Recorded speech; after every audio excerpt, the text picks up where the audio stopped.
We've talked about how the communications from the government has been pretty inconsistent. Last week, Boris Johnson was telling people that herd immunity was what they should be trying to get. I kind of took that as you should go out and get coronavirus for Britain, especially if you're young and fit, to try and build up herd immunity. They've obviously shifted their strategy or what they're telling people. But the message now has changed to you should do some degree of social distancing. It wasn't quite there last week. That is now the official message, but it hasn't got through to everyone. We are going to go to a clip to someone who is definitely not taking this social distancing idea very well. It's TV explorer Ant Middleton. Still out travelling the world? Yes. Am I still shaking hands? Yes.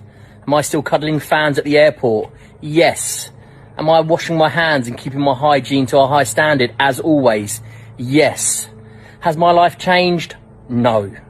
Am I going to let some disease, COVID-19, dictate my life? Absolutely not. Get out there, don't change, fuck COVID-19.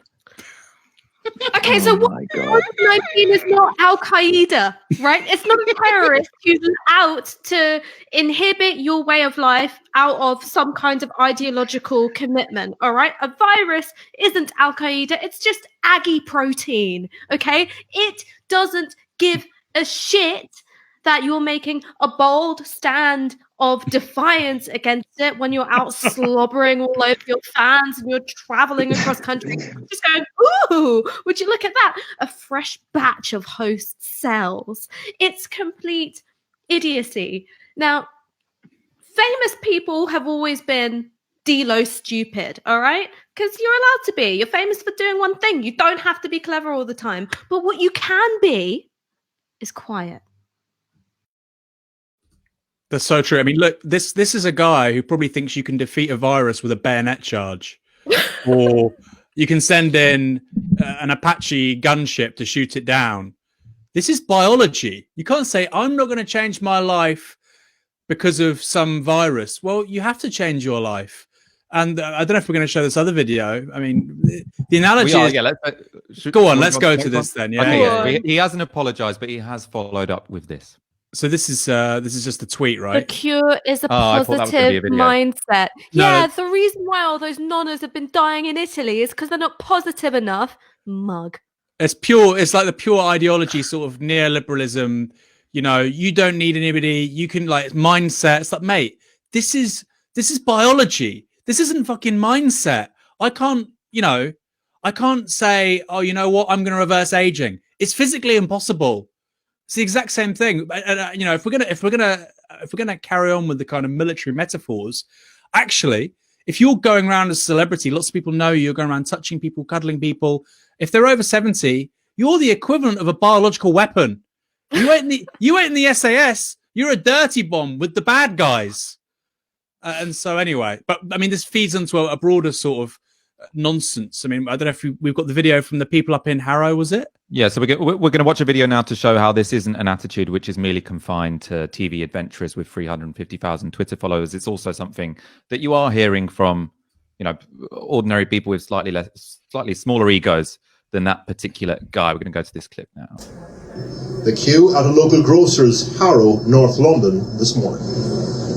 How is social distancing panning out for you? As you can see, it's fine.